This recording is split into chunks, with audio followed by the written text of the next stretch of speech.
Yeah. Hey everyone, welcome to TRS. We are live.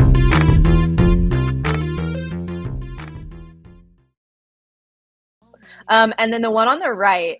Oh, so this is from one of my other. one. Yeah, this is one of my other favorite ones. I'll tell what the party is, and then Mary gets to tell the actual most famous story from our birthdays. Oh, okay. But Looking so forward to this was the year that we were like, we're getting old. We're about to enter the retirement home. So we had like a golden years birthday where everybody had to dress up as their favorite old person. So I dressed up as my grandpa. May he rest in peace. And Mary dressed up as Katharine Hepburn. So, and that was a really fun year. And if people didn't come in costume, we used to have penalties. If people didn't come in costume, we were like, you don't have to wear one, but there will be a price that you pay. And this was the year that we made everybody who didn't wear a costume eat a prune. No, it was a shot of prune juice, wasn't it? No, it was eating a We prune. had both. I think we gave people the option. Both. I don't remember, but I remember it was prunes because that feels very retirement home. But we had people come as all sorts of things. And Mary's boyfriend at the time came as Mr. Clean. It came as like old Mr. Clean, and I remember being like so upset with him because he wasn't getting into the theme, and I was like, that's the worst. I was like, why are you not getting into this? And he was just like anxious and weird about the whole thing. Well, as it turns out, it's because he was secretly planning with Taylor, his co-conspirator, to propose to me at this party. It was the best. He was like a wonderful so memory. nervous. He was so nervous and weird. Oh, we should have sent you we have it all on video. Anyway, it was share so it with me fun. anyway. Oh, Yeah, well, there share it is with you anyway. Oh yeah, the photo. Yeah, so top left is right after we got engaged, and I cried, and I said, what did I say to him? I think I backed up. Oh, there's just Taylor, nice and big. I think I backed up, and I was like, is this happening? Why is this?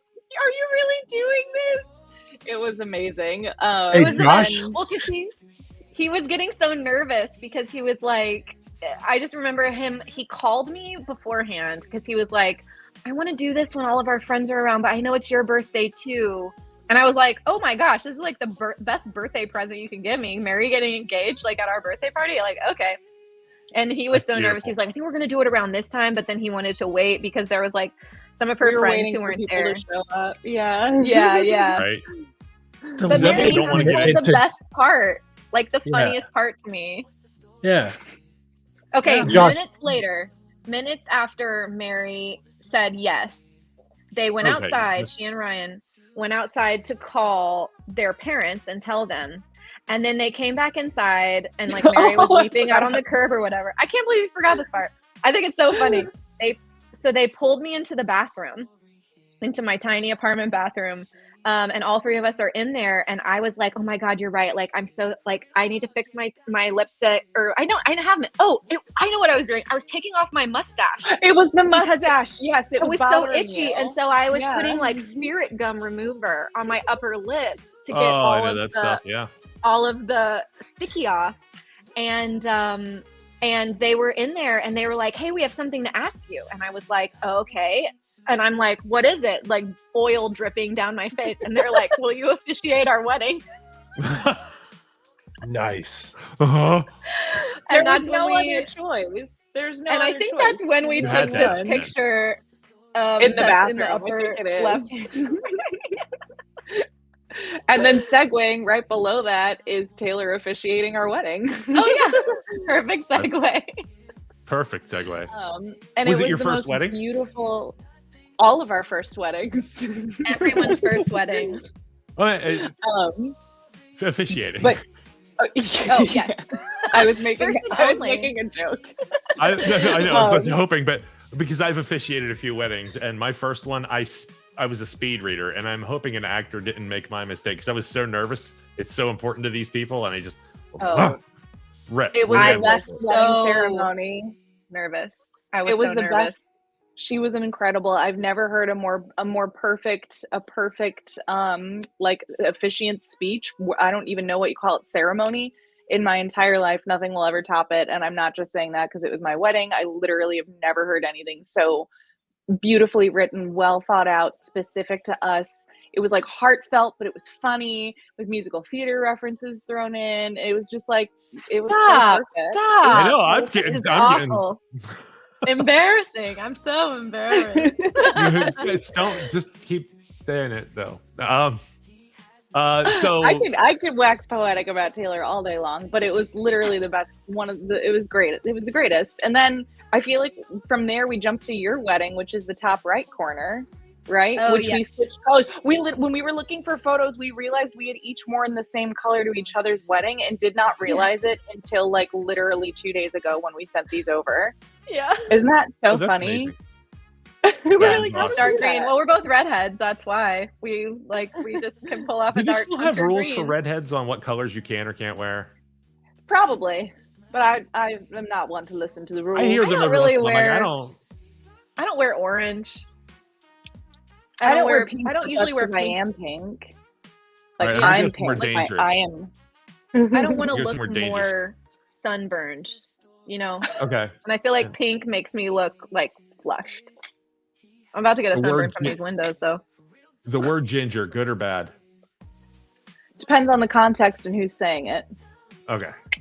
Okay. Subtext is key. I'm not a redhead. I have a little bit of red in my beard before I went Really? on, but you don't know Sorry, what I anymore. got you. That was just a Could've very been odd anything. statement. I'm not a redhead. Said the guy who's completely white. You gotta point out I'm old, man. That's rude.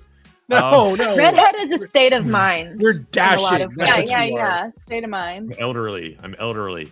The I didn't like I never got the until I heard like later on like some like I guess British people use it really differently than Americans, like, oh, you're a ginger, and like in certain dialects it almost seems like a curse word, and then I finally got it. Like why it's just I don't know, mean sometimes. And there's that just episode of even South the Park. pronunciation. There's the South Park. I knew it before that, but yeah, South Park went a little crazy with it. As they Yeah. should. I don't think I've South ever Park. seen that episode. So I think I watched maybe it because I was working on a show called Redheads Anonymous, and I think I watched it then, so I knew what everybody was talking about. I'm genuinely disappointed that Nathaniel didn't work in a Star Trek reference. Well, there was a redhead episode in episode 349, season 6. Well, there is a fabulous redhead on Discovery. And Bonnie Gordon's a redhead. there And you by go. the Let's go way, to Bonnie commercial. Gordon, And Bonnie Jamie, Gordon. I guess, is like sort of a redhead, you know? I have like, a quick nerd since Zaz brought it up. Bonnie Gordon did a Dungeons and Dragons type role playing show where she created a character that basically became Tilly. So no way. it's on her show. Be sure to watch on a previous episode. I know, I'm It's going to have just to go been, watch yeah. that. Good story. Now streaming on YouTube. Yeah, be sure to like and subscribe and all that stuff. And then this Any last free picture here. advertisements on this. Do you guys have a story about this last picture here? That's Oh yeah, weird. this is another birthday party. So we're at Haswell Greens, and this one, I don't remember what year this was, but the theme was smoke show. We were having trouble coming up with a really great theme, and we were like, what if we just went and just made everyone just gets really dressed up like smoke shows? So we were like, the theme is smoke show.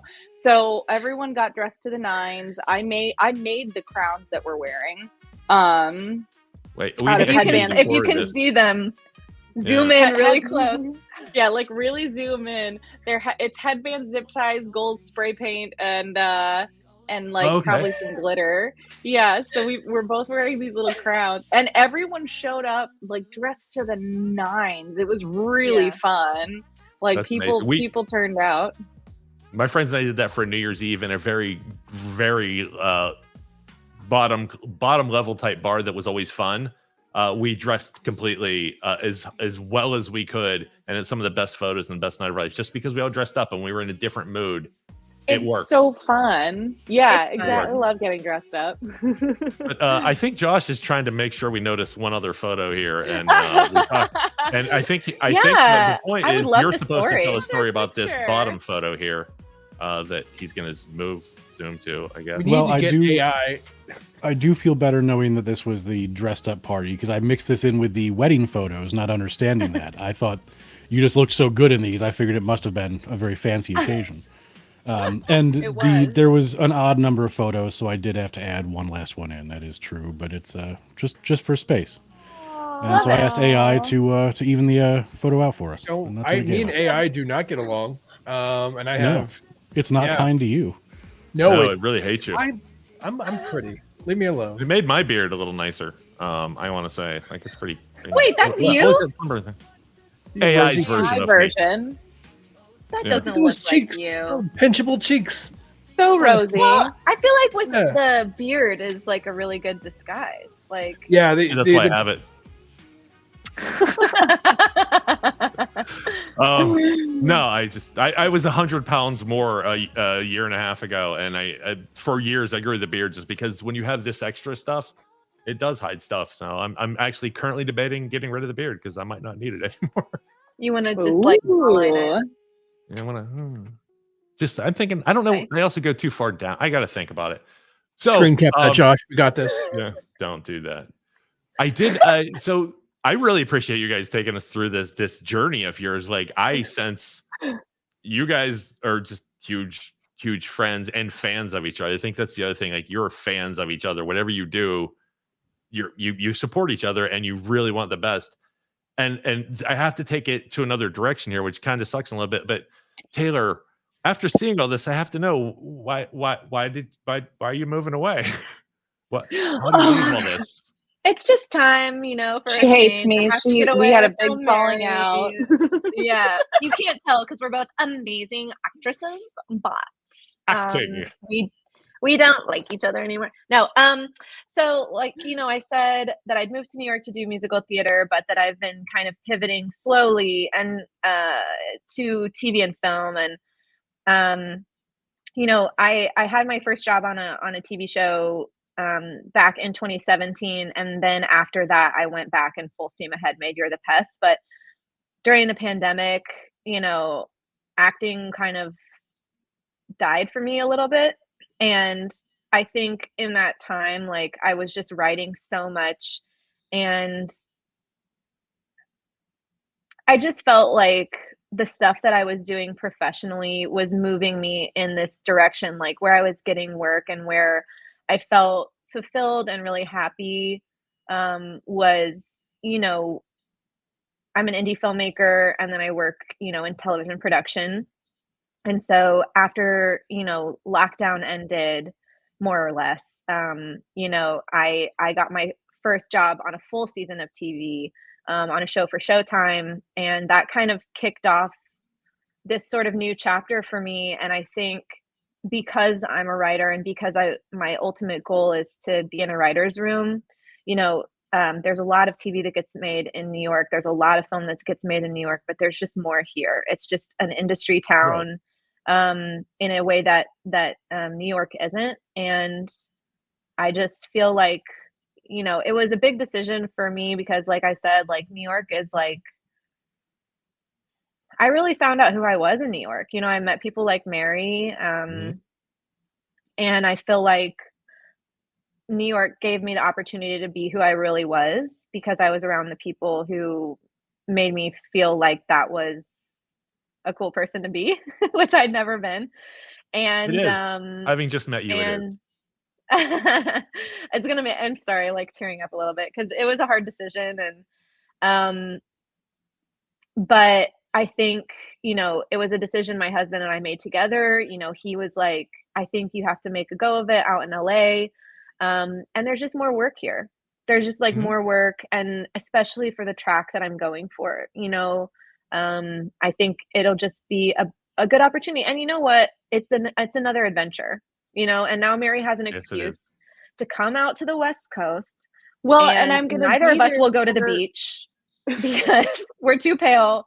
And if you see anybody with like huge broad brimmed hats and like really big caftans, it's me and Mary because we got dragged to the beach for some reason. And a parasol and a towel and zinc on our noses because we'll burn.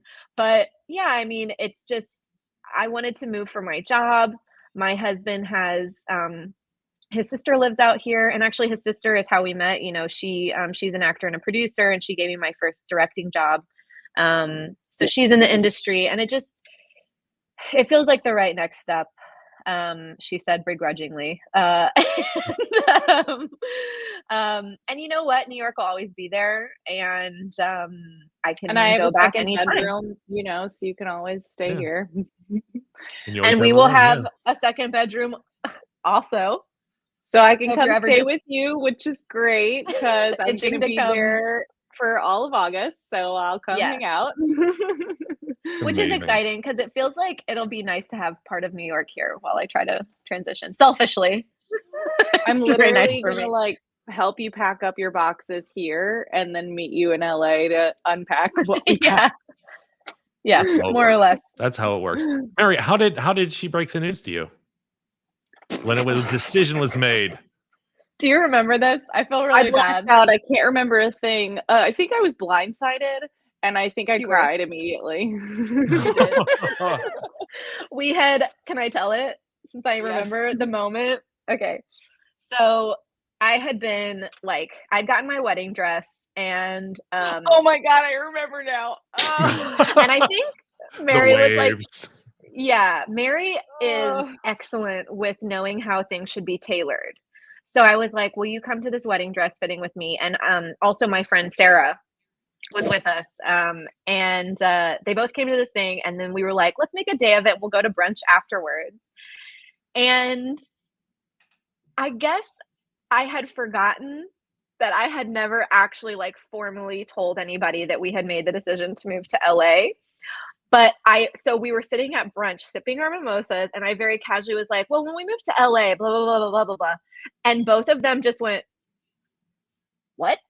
And I was like, yeah, like, and they were like, did you just try to soft break this to us? That you're like, did you just really try to gloss it over that you're just moving to LA like so casually at this brunch? You just tried to drop it in the conversation. And I was like, I thought I told you guys, but I didn't. And then Mary started crying. I'm not laughing. I mean, that's You're pretty laughing. par for the course for me. If I get overwhelmed with emotion, I'll be crying. So I felt really bad. I really did think I had told them. But I absolutely just like casually dropped the bomb in the middle of conversation. Sorry, Mary. it's okay. It's okay. It almost though, like I know LA is on the other side of the country, but it also doesn't feel that far because I feel like at least the way that my career has been going, I'm pretty much never in New York anyway. So it's like not, and we, like I was just saying, we literally have a month sit down in LA for the entirety of August. We're playing at the same venue. So it feels kind of like this is what's supposed to happen. I'm going to be out there anyway. I'm like, we'll be doing the murder thing. With Clue, I'm not actually murdering anyone for those who are, if anyone's just tuned in. Let's clear the air on that one. If you do, please do not do No another one interview suspected show her. until you do the murder, because I'd like to be the last interview. Taylor will write a great Netflix, show, and it'll be good. There you go. We're doing it for the plot. I do still have to write something for me and Mary. Yeah, well, wait, but you should plug what's based on us. In the heart of art and stage they found a bond that blooms so strong, profound. Taylor's tales and Mary's song. Together they've made a place they belong.